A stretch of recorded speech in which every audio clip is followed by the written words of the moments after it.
ദൈവത്തിലുള്ള വിശ്വാസമാണല്ലോ നമ്മുടെ ആസ്തിത്വം എന്ന് പറയുന്നത്.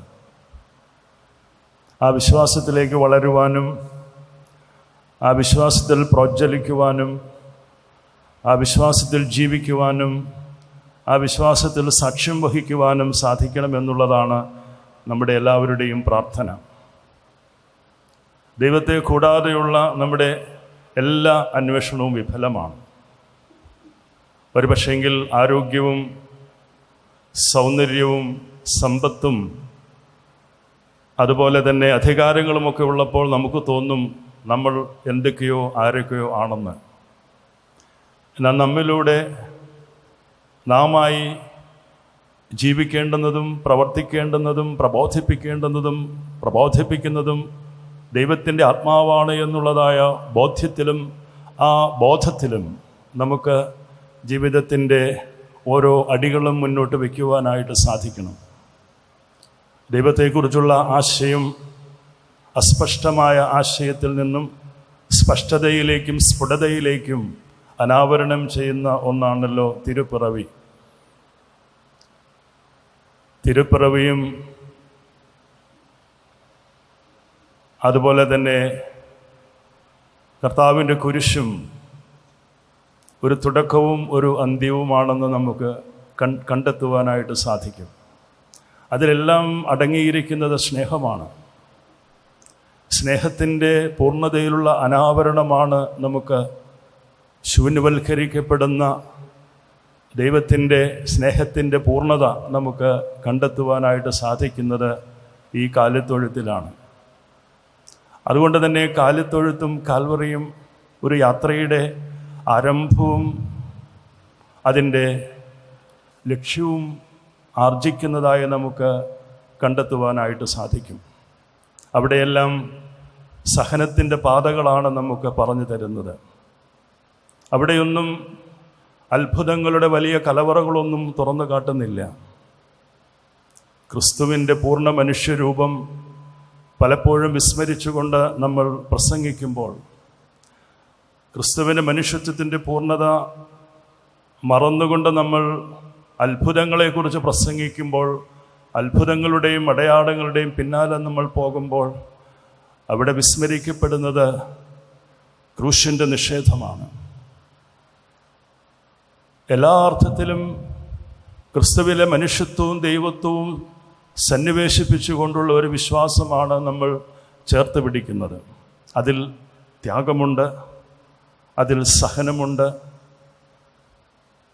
അതിൽ പരീക്ഷണങ്ങളുണ്ട്, അതിൽ ഒറ്റപ്പെടുത്തലുകളുണ്ട്, അതിൽ ധാരാളം വൈവിധ്യങ്ങളുണ്ട്. ജയപരാജയങ്ങളുടെ ഒരു വഴികളിലൂടെ സഞ്ചരിക്കുന്നവരാണ് നമ്മൾ. നമുക്ക് എത്രമാത്രം മാറാൻ സാധിച്ചു? നമ്മൾ എങ്ങനെയായിരുന്നു ജീവിച്ചിരുന്നത്? നമ്മൾ എങ്ങനെയായിരുന്നു ആഘോഷങ്ങൾ നടത്തിയിരുന്നത്?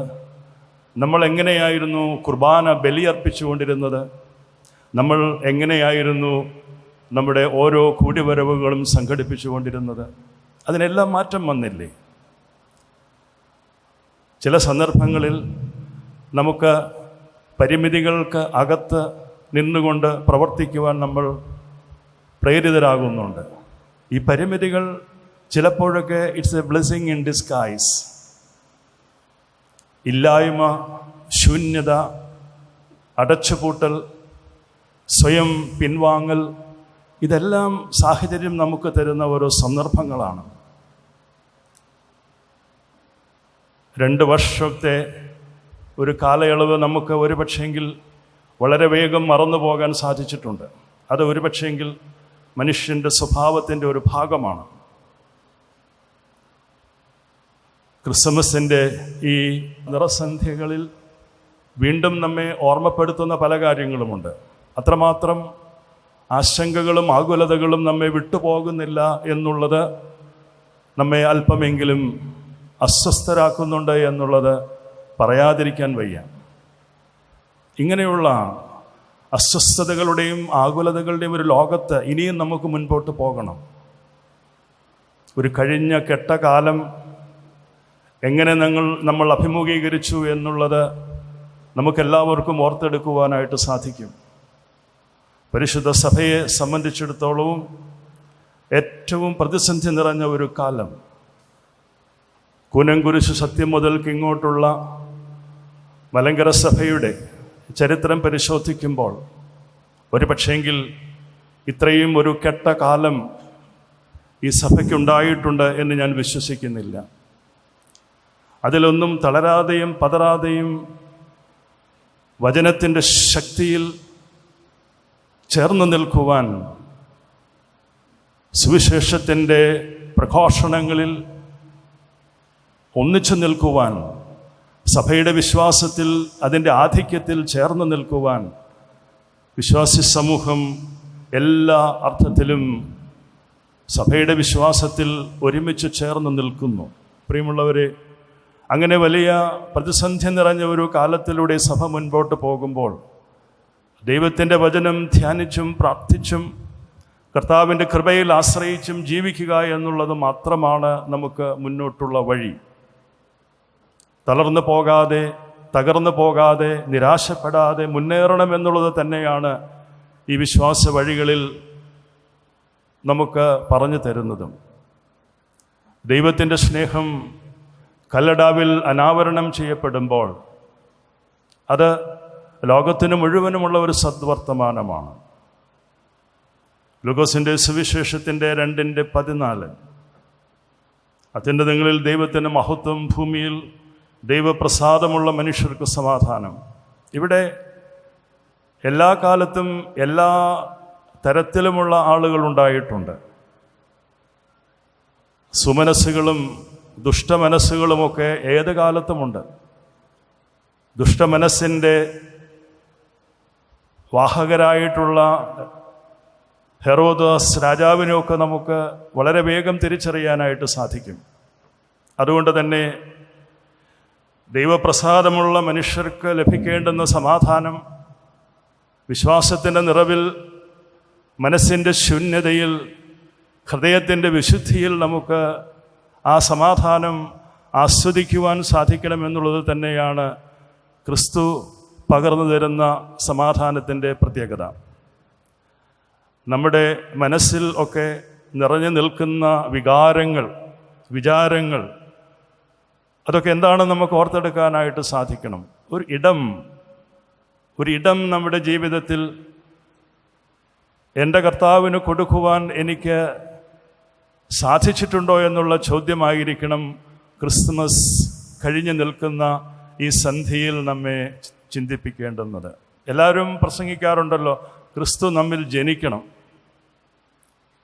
ക്രിസ്തുമസ് എന്നുള്ളത് ഒരു ദിവസത്തിൻ്റെ പ്രത്യേകതയല്ല. തിരുപ്പിറവി എന്നുള്ളത് ഒരു ആഘോഷത്തിൻ്റെ കൂമ്പാരമായി നമുക്ക് കാണാൻ സാധിക്കുകയില്ല.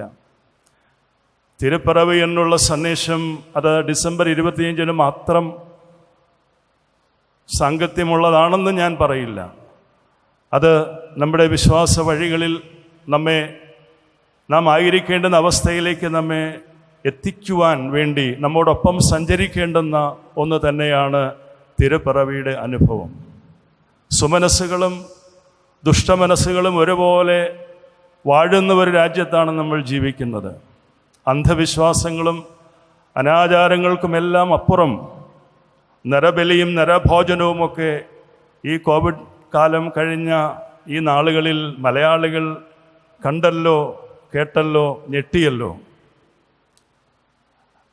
അങ്ങനെ ഇന്ന് മനുഷ്യൻ്റെ ജീവന് കൊതുകിൻ്റെ പോലും വില കൽപ്പിക്കാത്ത ഒരു സമൂഹത്തിലാണ് നമ്മളിന്ന് ജീവിക്കുന്നത്. പെട്ടെന്ന് പ്രകോപനമുണ്ടാകുന്ന ഒരു സമൂഹം, ഒന്നിനോടും ഒരു ചെറുത്തുനിൽപ്പിന് സാധിക്കാത്ത അവസ്ഥ, പെട്ടെന്നുള്ളതായ പ്രതികരണങ്ങൾ, അത് ചെന്നെത്തുന്നത് കൊലപാതകത്തിലേക്കും അതുപോലെയുള്ളതായ ദുഷ്ടചിന്തകളിലേക്കുമൊക്കെയാണ് ചെന്നെത്തുന്നത്. ആർക്കും എവിടെയും ഇന്നൊരു സുരക്ഷിതത്വം ഉണ്ട് എന്ന് പറയാൻ സാധിക്കുകയില്ല. കുടുംബങ്ങളിൽ പോലും സുരക്ഷിതമായി ഉറങ്ങാൻ പറ്റാത്ത അവസ്ഥയാണ് ഇന്ന് പല കുടുംബങ്ങളിലും ഉള്ളത്. വിശ്വസ്തത നഷ്ടപ്പെട്ട ഒരു സമൂഹമായി മാറ്റപ്പെട്ട് കഴിഞ്ഞിരിക്കുന്നു. നമ്മളെല്ലാം സ്നേഹിക്കുന്നത് മറ്റെന്തിനെയൊക്കെയാണ്. ദൈവത്തോടുള്ളതായ സ്നേഹം അത് പ്രാർത്ഥനകളിൽ മാത്രം ഒതുങ്ങി നിൽക്കുന്ന അധരവ്യായാമമായി മാറിപ്പോയില്ലേ എന്ന് നമ്മൾ ചിന്തിക്കണം. യേശു ഇന്ന് ദേവാലയങ്ങളിൽ നിന്നും ഒക്കെ ആട്ടിയോടിക്കപ്പെടുന്നുണ്ടോ എന്നുള്ളതാണ് നമ്മൾ വിചിന്തനം ചെയ്യേണ്ടുന്നത്.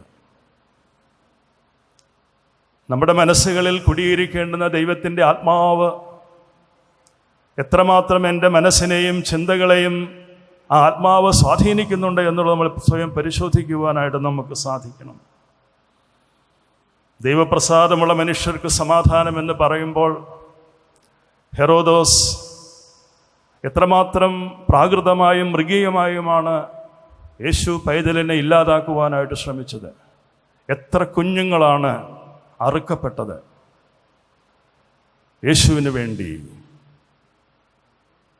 ക്രിസ്മസിൻ്റെ സന്തോഷവും അതിൻ്റെ ആരവങ്ങളും അതിൻ്റെ മധുരവും നാം അനുഭവിക്കുമ്പോൾ തന്നെ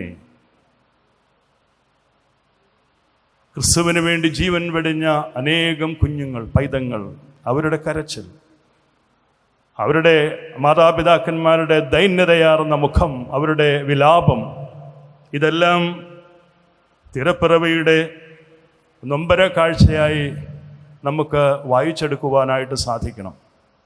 ജീവിത യാഥാർത്ഥ്യങ്ങളിൽ നമുക്ക് ആർക്കും ഒളിച്ചോടുവാനായിട്ട് സാധിക്കുകയില്ല.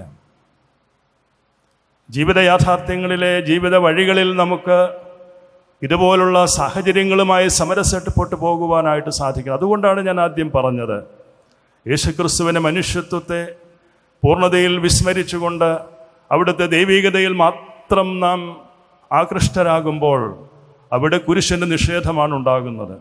അവിടെ നമ്മൾ കാലിത്തൊഴുത്തും കാൽവറിയുമൊക്കെ മറന്നു പോകേണ്ടതായിട്ട് വരും. സന്തോഷത്തോടെ അല്ലല്ലോ ക്രിസ്തു കാൽവറിയിലേക്ക് നടന്നു നീങ്ങിയത്. വേദനിക്കുന്ന ഹൃദയവുമായിട്ടല്ലേ.